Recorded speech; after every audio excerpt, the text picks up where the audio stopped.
Oil pulling அது எப்படி பண்ணுறது காலையில் எழுந்ததும் எதுவும் சாப்பிடாமல் இதயம் வளத்தை வாயில ஊத்தி நல்லா கொப்பளிக்கணும் அப்புறம் அதை துப்பிடணும் இதுதான் oil pulling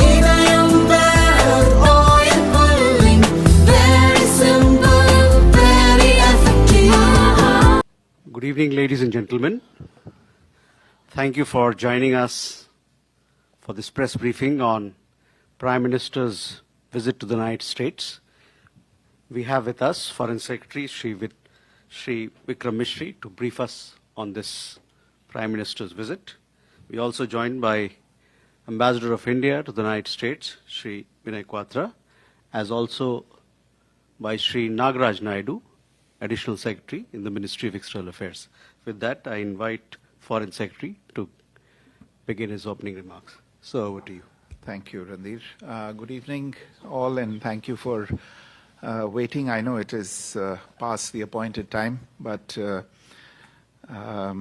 Prime Minister has just, concluded a very substantive and productive visit to the United States at the invitation of President Donald Trump. As you all know, this is Prime Minister's first visit after the to the United States after the inauguration of President Trump for a second term.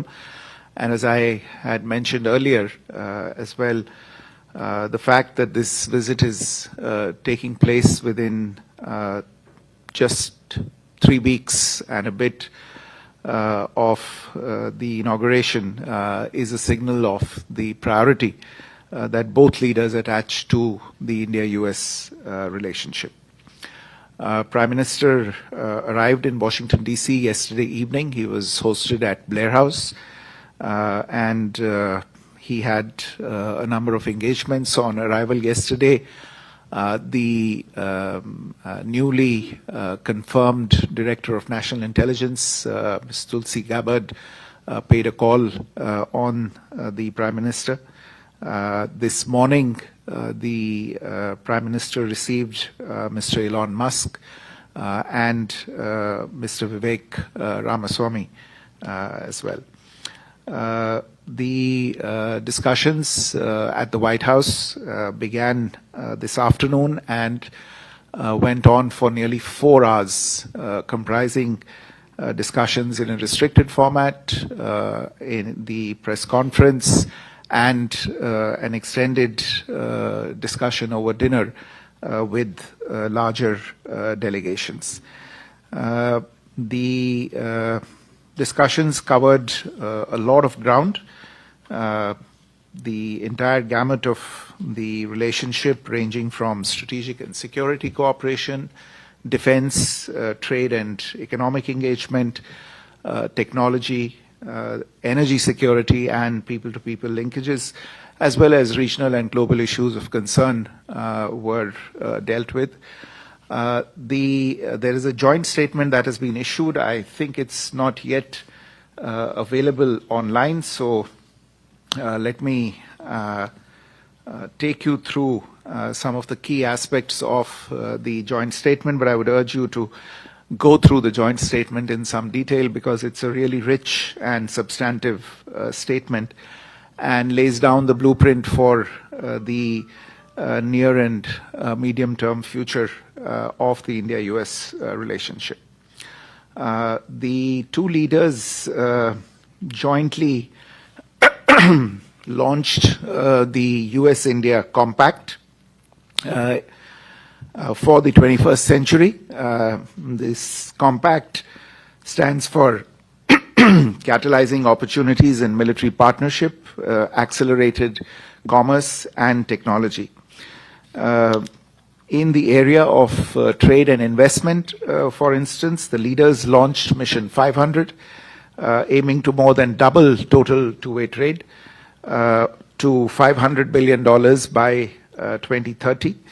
The two leaders also announced plans to negotiate the first tranche of a mutually beneficial multi-sector bilateral trade agreement by the fall of 2025.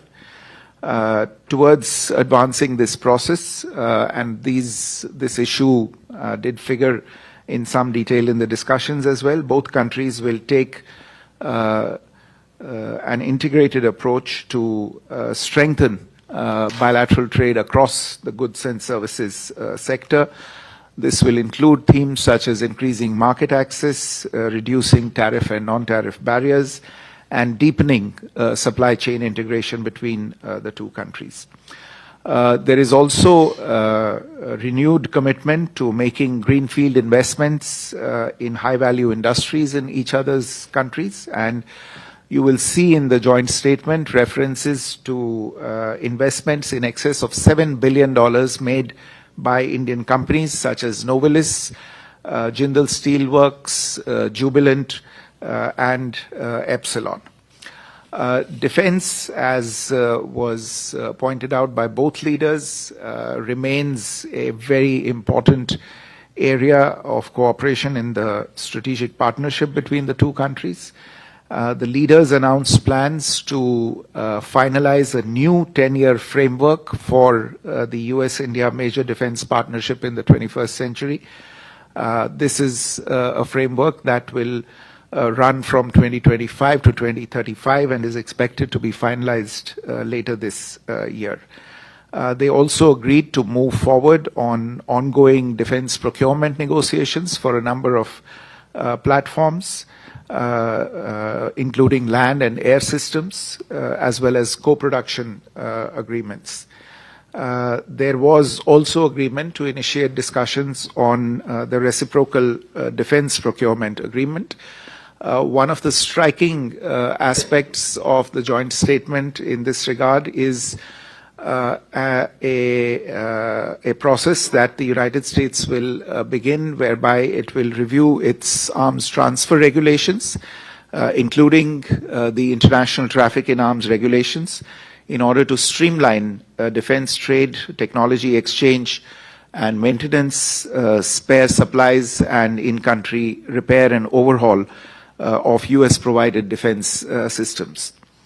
The two countries have also launched the Autonomous Systems Industry Alliance to scale industry partnerships and production of autonomous systems, which will foster next-generation defense and technological collaboration, specifically in the field of underwater domain awareness.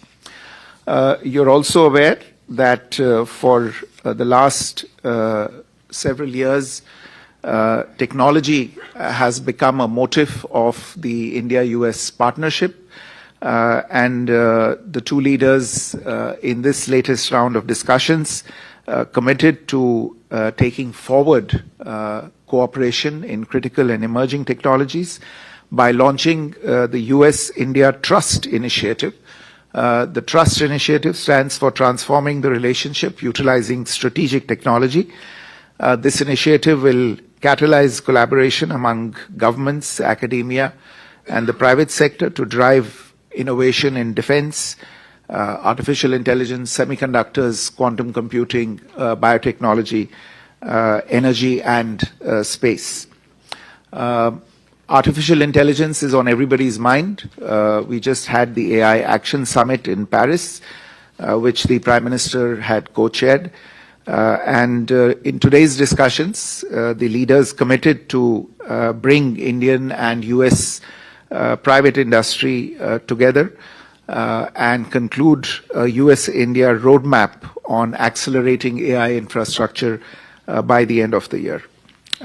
Both the countries will work together to enable industry partnerships and investments in next-generation data centers, on access to compute and processors for artificial intelligence. The two leaders launched Indus Innovation, a new innovation bridge that is modeled after the successful Indus X platform for defense applications. Indus Innovation is meant to focus on space, on energy, and other emerging technologies. A new US-India cooperative program to recover and process critical minerals. A strategic mineral recovery initiative has also been launched.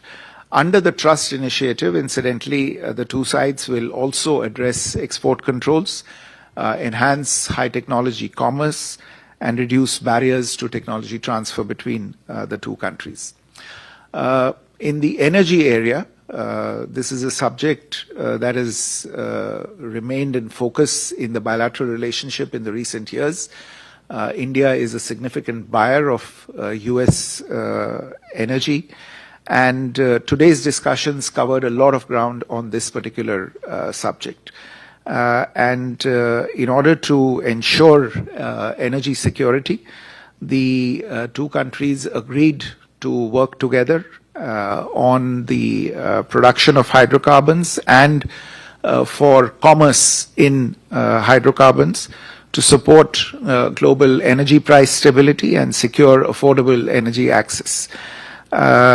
In addition, there was agreement to realize the potential in the area of civil nuclear energy, building US-designed nuclear reactors in India, and taking forward that process also through large-scale localization as well as technology transfer. And of course, the two countries have been discussing for some time cooperation in small modular reactors, and that is again something that was flagged today. The obstacles in realizing this cooperation in previous years on account of some of the legal provisions that have remained in place in India have already begun to be addressed. You would have noticed the announcements that have been made in the budget in this regard. And we imagine that these progress on these issues will enable us to realize the promise of cooperation between India and the United States in this very important sector. A new partnership has been launched between the US National Science Foundation and the brand new Indian Anusandhan, which is the National Research Foundation, for deepening research linkages in critical and emerging technologies. There's an MOU that was signed between the NSF and the ANRF just a couple of days back to take forward this cooperation. On the people-to-people front, finally, you're aware there are nearly 300,000 Indian students studying in the United States, and the contribution of these students, especially to the US economy, was acknowledged in the joint statement. The leaders agreed to strengthen collaboration between higher education institutions of the two countries, and India invited the United States to take advantage of the reforms in the Indian education sector to set up offshore campuses of premier educational institutions of the US in India. They also committed to streamline avenues for legal mobility of students and professionals, and facilitating short-term tourist and business travel, while at the same time committing to aggressively addressing and tackling illegal immigration and human trafficking. I would also invite your attention to the parts of the joint statement where you can see a commitment from both sides to take decisive action against elements who threaten public and diplomatic safety and security and the sovereignty and territorial integrity of both nations. There's a commitment to strengthening law enforcement cooperation in this regard, and this is especially significant from our perspective given some events that have taken place. Last point relates to the deepening strategic convergences between the two countries on regional and global issues, and this is something that came through clearly in the discussions today between the Prime Minister and President Trump, whether it is the shared vision for the Quad. India will be hosting the Quad summit later this year, and the Prime Minister has extended an invitation to President Trump for that, or the commitment to increasing our collaboration with partners in West Asia, or in enhancing cooperation in the Indian Ocean region. The two leaders agreed to convene partners under the IMEC initiative, as well as the I2U2 construct within the next 6 months to announce new initiatives. They also launched the Indian Ocean Strategic Venture, a new bilateral forum to advance coordinated investments in connectivity and commerce in this region. All in all, I would say that though short, this was an extremely substantive and productive visit.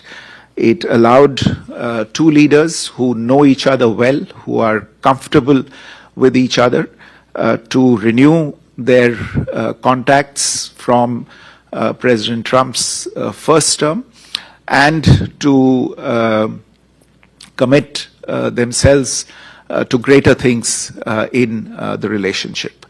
The mood in the room today and the overall environment of the meetings today lent great confidence to both sides that the relationship is on a solid footing, and there is much to achieve in the coming months and years. Let me stop there and take a few questions. We have time just for a few questions, so please bear it with us. Yoshita. Yeah. Thank you. Yoshita Singh with Press Trust of India. On the issue of the deportation of illegal immigrants, was that issue raised the way they were brought to India in the military aircraft and shackled? And what was the Trump administration response on that? And also on Tahavur Rana, is there a time frame or timeline by when he will be extradited to India? Thank you. Sukhpal, yeah, please. Sukhpal Singh Dhanoa. If you don't mind, can I ask you in Hindi? It will be easy for my audience to understand what I am going to ask. Go ahead. Thank you so much. Sir, मेरा question नहीं है. This is a concern for both the countries. In present situation, as we saw a major shift in U.S. immigration policy, तो India ने सबसे पहले welcome किया कि अगर वो हमारे लोगों को डिपोर्ट करते हैं जो इलीगल आए हैं यहाँ, तो उनको हम वापस लेने के लिए तैयार हैं. इन दिस सिचुएशन अगर कभी आने वाले समय में, क्योंकि अब तो मीटिंग हो चुकी है और भी बातें चलती रहेंगी, अगर हम अमेरिका में देखें तो यहाँ जो फार्मर्स हैं वो ज़्यादातर कैलिफोर्निया में सिख फार्मर है, इंडियन फार्मर्स हैं, और जो यहाँ की ट्रकिंग इंडस्ट्री है वो डोमिनेट करती है बाय सिख्स और पंजाबीज. तो इन दोनों जगहों पे प्रेजेंट सिचुएशन में बहुत ज़रूरत होगी अमेरिका को, जो अगर वहाँ से इंडिया से हम लीगल वे से नहीं भेज सकते तो सीजनल लेबर जो है वहाँ से trucking industry and related to farmers, तो वहाँ से अगर ये पॉसिबल हो सके, दोनों देश आपस में बात करें, that will be win win situation for both the countries. Thank you so much. Parikshit. Foreign Secretary, we saw how President Trump said that U.S. is going to increase military sales to India by billions of dollars this year, also paving the way for sale of F-35s to India eventually. Have we agreed to purchase F-35s from America? Vishnu, yeah. Good evening, Foreign Secretary. This is Vishnu from South Asian Herald. What is the expected timeline for bilateral trade agreements between the two administrations that can pave a way to reduce the trade deficit and promote a fair and expanded trade partnership? The second question is, given the ongoing frictions on trade and tariffs, do you believe the Quad, I2U2 and IMEC will serve as a unifying factor between the both administrations? Thank you. So I think we can take it. I think let's collect all the questions and I'll do it in one. Okay. Please. So I'm Shubhendu from DT India. How is India to interpret President Trump's statement on India's neighborhood, Bangladesh? Okay. Question here, yeah, please.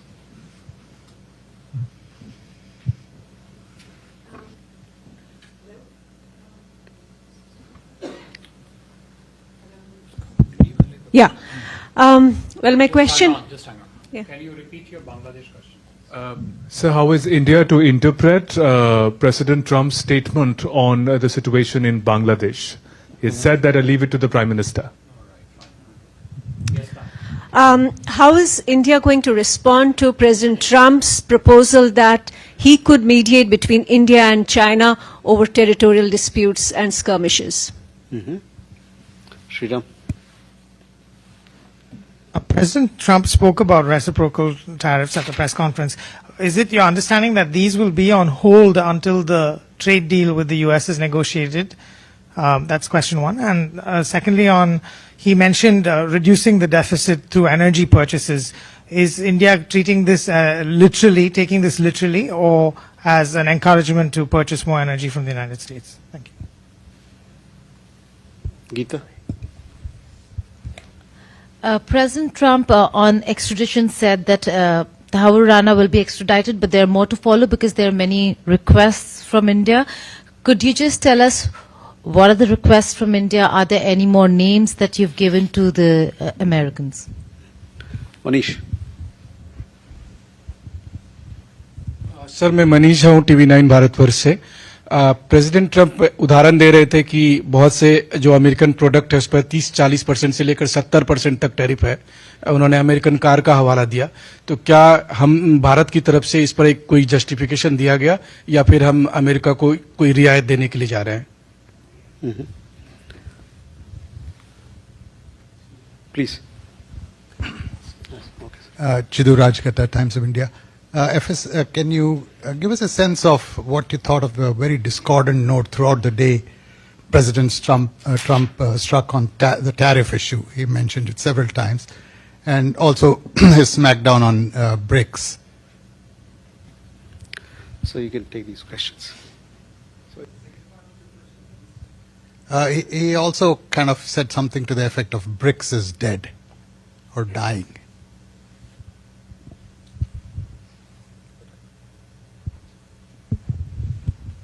Let me try and address. I think some of the questions and concerns are common, but insofar as the issue of illegal immigration is concerned, yes, it did figure during the discussions today, and the Prime Minister said, as I think he mentioned during the press conference as well, and during the discussions also he said that India has made its stand very clear that if there are illegal immigrants proven to be Indian citizens in any country abroad, we will take them back.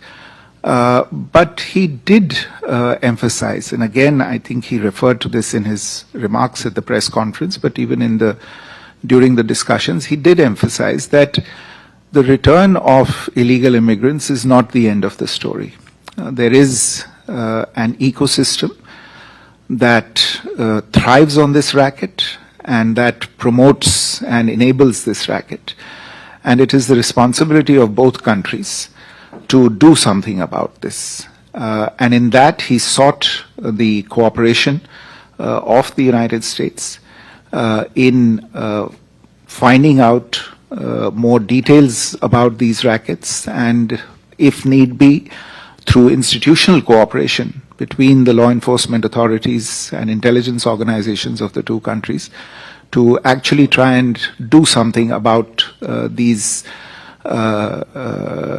ecosystems that enable this particular phenomenon. So this is something that the two sides will continue to discuss. On Tahawur Rana, I think I addressed this in an earlier press conference as well. This is a an issue on which the US authorities have taken very clear decisions. I think you've seen the president announce it himself from the White House podium, the decision of the United States to extradite him. It's reflected there in the joint statement as well. We are working on the logistics of this, his surrender and extradition to India. There are a few final steps to be completed. The two sides are in touch on this particular issue. आपका जो प्रश्न था America की जो immigration policy है उसको लेके और जो यहाँ पे एक इंडस्ट्री है ट्रकिंग वगैरह को लेके उसमें जो सीजनल क्या उसमें सीजनल लेबर इस्तेमाल किया जा सकता है. देखिए जहाँ तक यहाँ पे ये लेबर किस तरह आ सकता है और इनकी इमिग्रेशन पॉलिसी के साथ कैसे फिट करता है ये तो अमेरिका की नीतियों का सवाल है. तो वो अगर ऐसी नीति बनाए और हमारे पास ये गुंजाइश हो ऐसे लोगों को भेजने की तो उसमें कोई आपत्ति नहीं होनी चाहिए क्योंकि एक तरह से ये लीगल मोबिलिटी होगी. और हमने हमेशा कहा है कि हम लीगल मोबिलिटी के पक्ष में हैं, हमें लीगल मोबिलिटी के खिलाफ हैं. लेकिन अगर लीगल मोबिलिटी है, अगर किसी देश की कोई नीति है और उस नीति के तहत लोग वहां पे जाते हैं, बाकायदा वीजा लेके जाते हैं या वर्क परमिट लेके जाते हैं, तो उसमें कोई आपत्ति नहीं होनी चाहिए. तो आगे के आने वाले समय में अगर ऐसी गुंजाइश हुई तो इसके बारे में जरूर दोनों देशों के बीच में बातचीत की जा सकती है. Parikshit, your question on military sales to India, I think. Look, there is a process by which platforms are acquired. You are well aware of that process. There is, in most cases, a request for proposals that is floated. There are responses to those. They are evaluated. I don't think with regard to the acquisition of an advanced aviation platform by India, that process has started as yet. So this is currently something that's at the stage of a proposal, but I don't think the formal process in this regard has started as yet. With regard to the timeline for the bilateral trade agreements, well, this issue was discussed today. There is an understanding that we will try and do it as quickly as possible. I think there is a reference in the joint statement by fall of this year. So we are looking at the next 7 to 8 months to get this done. And today, in a sense, both teams have got the instructions or the indications from the highest levels to start engaging on this, and the work will begin as quickly as possible. On the addressing these possible frictions over trade through mechanisms such as I2U2, IMEC and Quad, yes, to the extent that some of those forums will facilitate trade, even though none of them is really a trade agreement or a preferential trading arrangement, but to the extent that they can increase understanding between the various partners, they would certainly be helpful. On what we make of the statement on Bangladesh, well, just to share with you that this was a subject that was discussed between the two leaders, and the Prime Minister shared his views and indeed his concerns with regard to recent developments in Bangladesh and how India sees the situation. I think we hope that the situation in Bangladesh will also move forward in a direction where we can pursue relations in a constructive and stable way with them. But there are concerns about that situation, and the Prime Minister shared those views with President Trump. I think your question about the offer to mediate between India and China, I suspect you know the answer to this question. We have whatever issues we have with any of our neighbors. We have always adopted a bilateral approach to dealing with these issues, and it's no different between India and China. We have been discussing any issues that we have with them on a bilateral plane, and we will continue to do so. On reciprocal tariffs and what the fate will be, look, we have indicated, and the two leaders have agreed today to start discussing trade and tariff related issues. So I will let those discussions start before pronouncing on what may happen with regard to the plans that have been announced today by the US administration. On reducing deficit through energy purchases, well, I mean, we are a significant purchaser of US energy in any case. I think last year we purchased about $15 billion in US energy output. There is a good chance that this figure will go up to as much as $25 billion in the near future. And so therefore we are a significant producer, and today's discussions did focus considerably on the possibility of more energy purchases, and it is entirely possible that these increased energy purchases will contribute to impacting the deficit between the two countries as well. On extradition, yes, there are other requests as well. I won't go into the names immediately, but there are other requests that are registered with the US authorities. I think the other questions were also essentially on tariffs, and I think Chidu's question on tariffs being a discordant note. Look, I would say that, we've been hearing about tariffs for quite some time, and in today's discussion between the two sides, this issue came up quite normally in the talks between the two leaders. They both had their perspectives, but what's more remarkable is, or what's worth looking at, is the fact that we have a way forward on this issue in terms of the undertaking to discuss or start discussions on a bilateral trading agreement. And this may actually be a very good opportunity to take forward something and conclude something which was actually foreseen in the first Trump administration.